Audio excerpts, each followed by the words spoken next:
حضرت جویریہ کی آپ صلی اللہ علیہ وآلہ وسلم سے شادی کا عجیب واقعہ۔ حضرت عائشہ رضی اللہ عنہ فرماتی ہے کہ کفار کے سردار کی بیٹی جویریہ جو کہ لونڈی بنا لی گئی تھی، وہ جب حضور صلی اللہ علیہ وسلم کے پاس مدد مانگنے آئی تو اس کا حسن و جمال دیکھ کر میں اس سے حسد کرنے لگی، کیونکہ وہ کسی اور صحابی کی لونڈی بن چکی تھی، اس لیے حضور صلی اللہ علیہ وسلم کی شادی اس سے نہ ہو سکتی تھی۔ لیکن لشکر میں خبر پھیل چکی تھی کہ محمد صلی اللہ علیہ وسلم نے جویریہ سے بسم اللہ الرحمن الرحیم السلام علیکم بعثت سے 2 سال پہلے حارث بن ابی ضرار کے ہاں ایک بیٹی نے جنم لیا۔ باپ نے اس کا نام برہ رکھا۔ بچی چندے آفتاب و چندے مہتاب تھی، جو ایک بار دیکھ لیتا پھر چہرہ سے نظر نہ ہٹاتا، لہٰذا اس کی پرورش بڑے ناز و نعم میں ہونے لگی۔ بنی مصطلق کے سردار کی یہ بیٹی جو بڑی ہو رہی تھی، اس کی حسن و خوبصورتی میں اور نکھار آتا جا رہا تھا۔ باپ بھی اس کی ہر خواہش کو مقدم رکھتا تھا اور جو کہتی تھی اسے پورا کرتا تھا۔ وقت بڑی تیزی سے برہ کو بلوغت کی سرحدوں کے قریب لے جا رہا تھا، اور پھر ایک دن بلوغت کی سرحد پر پہنچ کر اس کو عبور کر گئی تو اس کے بیاہ کی فکر دامنگیر ہو گئی۔ برہ اب اس قابل ہے کہ اس کی شادی کر دی جائے۔ بیوی نے ایک دن بات چھیڑی، مجھے احساس ہے میاں بیوی بیٹے یہ باتیں کر رہی ہے کہ اسی اثنا میں صفوان آ گیا، جو ان کے اپنے قبیلے کا ہی مشہور شخص تھا۔ کیا باتیں ہو رہی تھی؟ اس نے بیٹھتے ہوئے پوچھا۔ برہ کی شادی کے بارے میں سوچ رہے تھے۔ حارث بن ابی ضرار نے کہا، اس میں سوچنے کی کیا بات ہے، میں اپنے لڑکے مصافحے کے لیے آیا ہوں۔ صفوان نے کہا تو دونوں میاں بیوی ایک دوسرے کی طرف دیکھ کر مسکرائے، جیسے انہوں نے صفوان کی اس تجویز کو پسند کیا ہو، اور پھر رشتہ طے ہو گیا، اور جلد ہی مصافحے اور برہ کی آپس میں شادی ہو گئی۔ مصافحے اور برہ بڑی خوشگوار زندگی بسر کر رہے تھے۔ ایک دن برہ اپنی خوابگاہ میں آرام کر رہی تھی۔ چاند آسمان کی پہنائیوں میں محو خرام تھا، ہر سو خاموشی محیط تھی۔ عالم خواب میں کیا دیکھتی ہے کہ یثرب کی طرف سے چاند چلتا آ رہا ہے، یہاں تک کہ وہ میری آغوش میں اتر آیا ہے۔ خواب دیکھنے کے بعد فوراً آنکھ کھل گئی اور اس پر غور کرنے لگے، اس کی کیا تعبیر ہو سکتی ہے؟ آپ سوچنے لگے، اور پھر ان کے کانوں میں قبیلے کے کئی لوگوں کی آوازیں گونجنے لگی۔ محمد بن عبداللہ صلی اللہ علیہ وآلہ وسلم کا دین روز افزوں پھیلتا جا رہا ہے۔ جو ایک بار حلقہ اسلام میں داخل ہو جاتا ہے پھر اس پر مر مٹتا ہے۔ حضور صلی اللہ علیہ وسلم کے غلاموں اور عاشقوں کی مثل دنیا میں کہیں نہیں ملتی۔ پھر انہوں نے خود ہی خواب کی تعبیر لی اور مسکرا دی۔ صبح جب وہ اٹھے تو انہوں نے رات کے خواب کا کسی سے ذکر نہیں کیا۔ چہرے پر عجیب طرح کی بشاشت تھی، جو اس سے قبل کبھی دیکھنے میں نہیں آئی تھی۔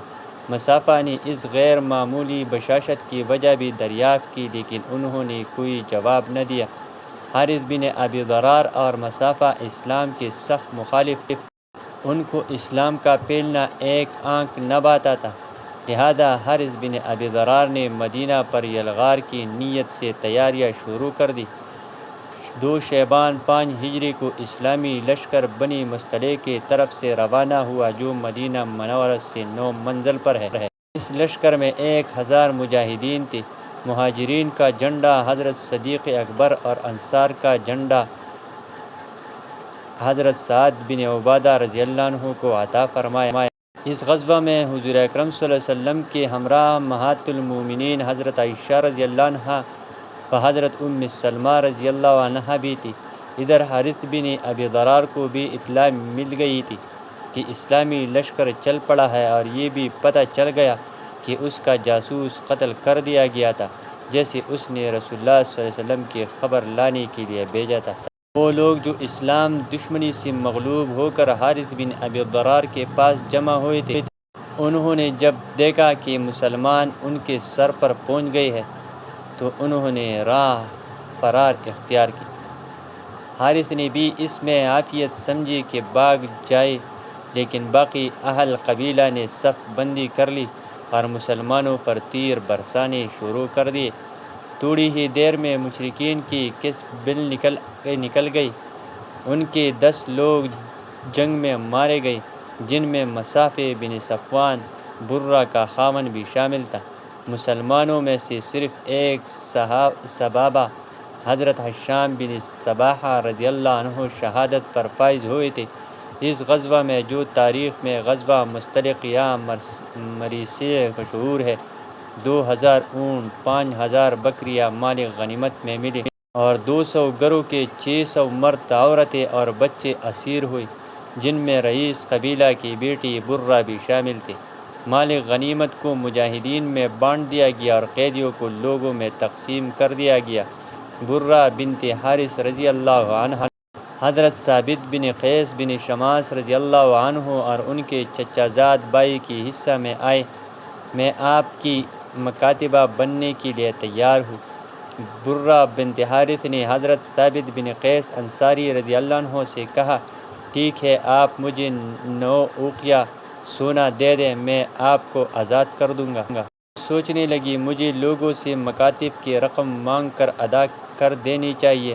مجھے سب سے پہلے رحمت مجسم صلی اللہ علیہ وسلم کے در اقدس پر دستک دینا چاہیے۔ یہاں سے کبھی کوئی نامراد نہیں لوٹا۔ حضور اکرم صلی اللہ علیہ وسلم اس وقت کہاں ملے گے؟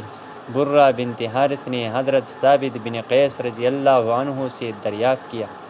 حضرت بن ابی ذرار جو غزوہ بنی مستلق کے وقت بھاگ گیا تھا، اسے جب پتہ چلا کہ اس کی بیٹی کو کنیز بنا کر لے گئے، تو اپنی بیٹی کی فدیہ میں چند اونٹ لے کر مدینے کی طرف چل پڑا۔ جب وہ اونٹ لے کر چلا تھا، ان میں سے 2 اونٹ اسے بہت پسند تھے، لہٰذا وہ اس نے وادی عقیق کے گھاٹیوں میں سے ایک گھاٹی میں چھپا دیے اور باقی اونٹ لے کر رسول اللہ صلی اللہ علیہ وسلم کی خدمت اقدس میں پہنچا۔ جب وہ مدینہ منورہ پہنچا تو اس سے پہلے ان کی بیٹی رحمت للعالمین صلی اللہ علیہ وسلم سے مدد کی درخواست کر چکی تھی۔ آپ باہر تشریف لائے تو حارث بن ابی ذرار نے عرض کی، میری بیٹی کنیز نہیں بن سکتی، میری شان اس سے بالاتر ہے، میں اپنے قبیلے کا سردار اور رئیس عرب ہوں، آپ اس کو آزاد کر دیں اور زر فدیہ لے لیں۔ 2 اونٹ کہاں ہے جو تم راستے میں چھپا آئے ہو؟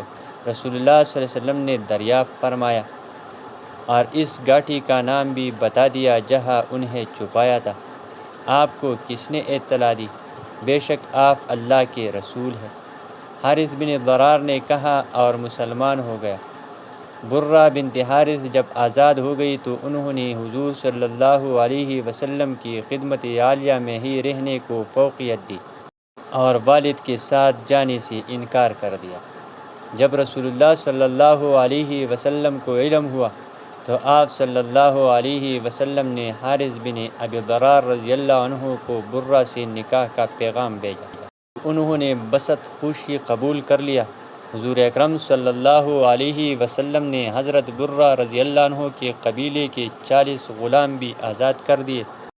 آپ نے برہ کا نام بدل کر جویریہ رکھ دیا اور اس طرح حضرت جویریہ رضی اللہ عنہ کا وہ خواب سچا ثابت ہوا جو انہوں نے کئی سال پہلے دیکھا تھا کہ یثرب سے چلتا ہوا چاند ان کی آغوش میں آ گیا ہے، اور جو تعبیر انہوں نے اس وقت نکالی تھی وہی نکلی۔ برہ کا مطلب نیکی و احسان ہے، لیکن اس لفظ کے استعمال سے منفی معنی بھی نکلتے ہیں۔ بقول حضرت برہ بن عازب رضی اللہ عنہ، حضور اکرم صلی اللہ علیہ وآلہ وسلم اس نام کو مکروہ جانتے تھے۔ اسی بنا پر برہ کا نام بدل کر جویریہ رضی اللہ عنہ رکھ دیا۔ جب لوگوں کو علم ہوا کہ آقائے نامدار صلی اللہ علیہ وسلم نے حضرت جویریہ بنت حارث رضی اللہ عنہ سے شادی کر لی ہے تو لوگ بولے، کیا رسول اللہ صلی اللہ علیہ وسلم کی سسرال والے غلام بنائے جائے؟ ہرگز نہیں، یہ محبت کی منافی ہے۔ حضرت عائشہ صدیقہ رضی اللہ عنہ فرماتی تھی، میں نے کسی عورت کو جویریہ رضی اللہ عنہ سے بڑھ کر اپنی قوم کی حق میں مبارک نہیں دیکھا۔ ان کے سبب بنو مستلق کے تمام گھرانے آزاد کر دیے گئے۔ ام المؤمنین حضرت جویریہ بنت حارث رضی اللہ عنہ کے تمام بہن بھائی اور والد دولت اسلام سے مالا مال ہو گئے تھے۔ حضرت جویریہ رضی اللہ عنہ کے لیے مسجد نبوی کے قریب ہی امہات المؤمنین کی دوسری حجرات سے متصل ایک حجرہ تعمیر کرا دیا گیا تھا۔ بقول ابن سعد اس کی دیواریں کچی اینٹوں کی اور چھت کھجوروں کی شاخوں سے بنائی گئی تھی جسے گارے سے لیپ دیا گیا تھا۔ دروازے پر اونی ٹاٹ کا پردہ تھا جس کا طول 3 ہاتھ اور عرض 1 ہاتھ تھا۔ ایک دن رحمت للعالمین صلی اللہ علیہ وسلم وہاں موجود تھے تو حضرت جویریہ رضی اللہ عنہ نے عرض کی، یا رسول اللہ صلی اللہ علیہ وآلہ وسلم، آپ کی دوسری عورتیں مجھ پر فخر کرتی ہے کیا؟ جب انہوں نے بتایا تو آپ صلی اللہ علیہ وسلم نے فرمایا، کیا میں نے تمہارے مہر میں بڑی رقم ادا نہیں کی؟ کیا میں نے تمہاری قوم کے 40 غلام آزاد نہیں کیے؟ حضرت عائشہ صدیقہ رضی اللہ عنہ فرماتی ہے، جویریہ رضی اللہ عنہ بڑی شیرین موضوع اندام، ملیح اور صاحب حسن و جمال عورت تھی، جو کوئی دیکھتا فریفتہ ہو جاتا تھا۔ ظاہری حسن و جمال کے علاوہ آپ باطنی حسن سے بھی مالا مال تھے۔ بڑی زاہدہ، منقیہ، راست باز، عبادت گزار، قناعت پسند، مجسمہ، صبر و رضا، بردبار و حلیم، جود و سخا، عجز و انکساری، ایثار و اخلاص اور ذکر تلاوت میں یکتا تھی۔ یہ سب خوبیاں رسول اللہ صلی اللہ علیہ وسلم کی بدولت اور تعلق سے نکھر کر ابھری تھی۔ اہل سیر بیان کرتے ہیں کہ ایک دن حبیب اللہ صلی اللہ علیہ وسلم نماز فجر کے بعد سیدھے حضرت جویریہ رضی اللہ عنہ کے پاس سے باہر تشریف لائے تو اس وقت وہ اپنے مسلط پر بیٹھی مشغول عبادت تھی۔ نور مجسم صلی اللہ علیہ وسلم چاشت کے وقت ان کے پاس تشریف لائے تو ان کو مصلی پر بیٹھے پایا تو فرمایا، جب سے باہر گیا ہوں اس وقت سے تم اسی جگہ یوں ہی بیٹھی ہو؟ عرض کی، جی رسول اللہ صلی اللہ علیہ وسلم۔ زوجہ محترمہ کی بات سنی تو ارشاد فرمایا، جس وقت سے میں تمہارے پاس سے گیا ہوں اب تک 4 کلمے میں نے پڑھے ہیں، اگر ان کو ان کے ساتھ موازنہ کیا جائے جو تم نے اب تک پڑھے ہیں تو یقیناً وہ 4 کلمے وزنی ہوں گے۔ میرے ماں باپ آپ صلی اللہ علیہ وسلم پر قربان، وہ کون سے کلمات ہیں اے اللہ کے حبیب صلی اللہ علیہ وسلم؟ حضرت جویریہ بنت حارث رضی اللہ عنہ نے عرض کیا اور ہم تن گوش ہو گئے۔ آپ صلی اللہ علیہ وسلم نے ارشاد فرمایا، وہ کلمات یہ ہے، سبحان اللہ عدد ما خلقہ، سبحان اللہ رضا نفسہ، سبحان اللہ زنتہ عرشہ، سبحان اللہ مداد کلماتہ۔ بتانے کا مقصد یہ تھا کہ اپنے ذکر میں ان کلمات کو بھی شامل کر لے، جو بظاہر کم ہے لیکن مدلول زیادہ ہے۔ ام المؤمنین سیدہ حضرت جویریہ بنت حارث رضی اللہ عنہ روحانی بالیدگی اور تزکیہ نفس کی خاطر نفلی روزے کا خاص اہتمام فرماتی تھی، خاص طور پر جمعۃ المبارک کو روزہ رکھتی تھی۔ ایک مرتبہ جمعۃ المبارک کو حضور اکرم صلی اللہ علیہ وسلم ان کے ہاں تشریف لے گئی۔ اس دن ان کا روزہ تھا۔ پوچھا، گزشتہ کل روزہ رکھا تھا؟ نہیں یا رسول اللہ صلی اللہ علیہ وسلم، انہوں نے جواب دیا۔ کیا آنے والے کل کو روزہ رکھے گا ارادہ ہے؟ آپ صلی اللہ علیہ وسلم نے دریافت کیا، جی ارادہ تو نہیں ہے۔ حضرت جویریہ رضی اللہ عنہ نے عرض کیا، سنا تو فرمایا افطار کر دو۔ حکم کی دیر تھی کہ انہوں نے روزہ افطار کر لیا۔ اس سے امت کی تعلیم مقصود تھی کہ کسی خاص دن کو نفلی روزے کے لیے مخصوص نہیں کر لینا چاہیے تاکہ یہود و نصارہ کے ساتھ مشابہت کا معجب نہ ہو جائے، کیونکہ وہ معین دن کی تعظیم کرتے ہیں۔ یہ معین دن ہفتہ اور اتوار ہے، نیز روز جمعہ روز عید ہے، جیسا کہ حدیث پاک میں وارد ہوا ہے، لہٰذا اس دن روزہ رکھنا مناسب نہ ہوگا۔ ایک مرتبہ آپ صلی اللہ علیہ وسلم حضرت جویریہ رضی اللہ عنہ کے گھر تشریف لے گئی اور پوچھا، کچھ کھانے کو ہے؟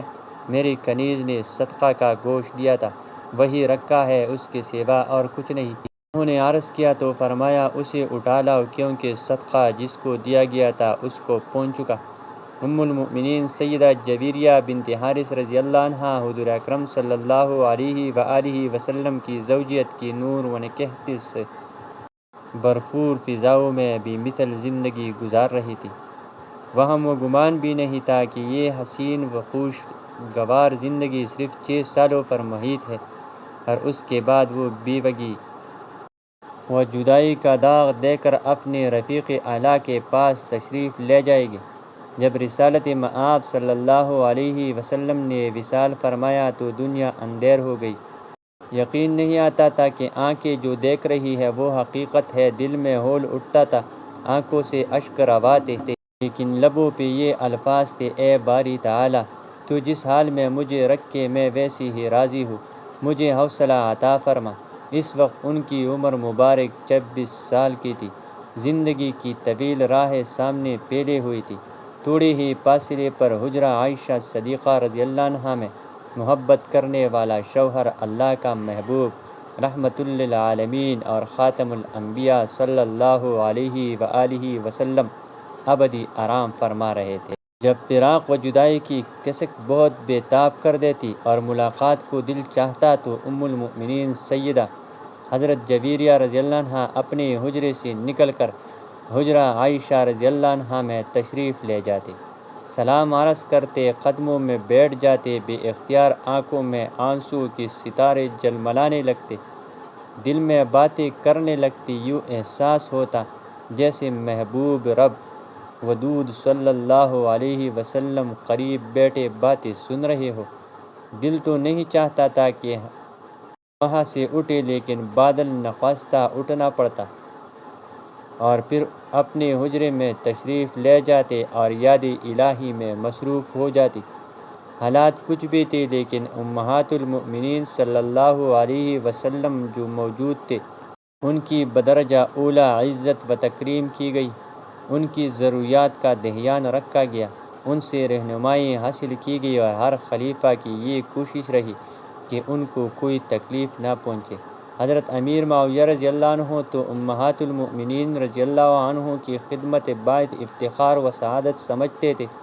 انہوں نے حضرت سیدنا جویریہ رضی اللہ عنہ کا سالانہ وظیفہ 12,000 مقرر کر رکھا تھا۔ اس کے علاوہ بھی تحائف ارسال کرتے رہتے تھے۔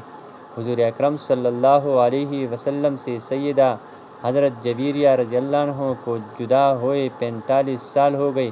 اس وقت ان کی عمر 31 سال تھی۔ یہ ربیع الاول 56 ہجری کا واقعہ ہے۔ سوچ رہی تھی کہ اسی مہینے میں آقائے نامدار صلی اللہ علیہ وسلم سے جدا ہوئی تھی۔ یہاں پہنچ کر ان کی سوچیں گہرے ہو گئی۔ محبت اور اتباع کی یہ بھی تو صورت ہے کہ اسی مہینے بلاوا آ جائے، اور پھر بلاوا آ گیا۔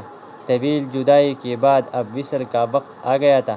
آپ صلی اللہ علیہ وآلہ وسلم پہلے سے تیار تھے، اور پھر روح قفس عنصری سے پرواز کر گئے۔ ان دنوں حضرت امیر معاویہ رضی اللہ عنہ کی طرف سے مدینہ منورہ میں مروان بن الحکم حاکم تھا۔ انہوں نے ام المؤمنین سیدہ حضرت جویریہ بنت حارث رضی اللہ عنہا کی نماز جنازہ پڑھائی اور جنت البقیع میں آسودہ خواب ہو گئی۔ کتب معتبرہ میں ان سے 7 احادیث مروی ہے، جن میں سے 2 بخاری شریف میں، 2 مسلم شریف میں اور 3 دیگر کتب میں ہے۔ آپ رضی اللہ عنہ کی بہن بھائی بھی مسلمان ہو گئے تھے۔ ان کی بھائی حضرت عمرو بن حارث رضی اللہ عنہ سے ایک حدیث پاک مروی ہے، کہتے ہیں، اللہ کی قسم، رسول اللہ صلی اللہ علیہ وسلم نے وصال کے وقت نہ دینار چھوڑا، نہ درہم، نہ غلام، نہ لونڈی، نہ اور کوئی چیز، صرف ایک سفید خچر تھا، یا ہتھیار تھے، یا کچھ زمین تھی، جسے آپ نے صدقہ فرما دیا۔ حضرت عمرو بن حارث رضی اللہ عنہ کی بہن سے بھی درج ذیل حدیث مروی ہے۔ رسول اللہ صلی اللہ علیہ وسلم نے فرمایا کہ دنیا بظاہر بڑی شاداب اور شیرین معلوم ہوتی ہے۔ اللہ پاک ہمیں بہتر عمل کرنے کی توفیق عطا فرمائے اور ہمیں نیکوکاروں میں شامل کرے، آمین۔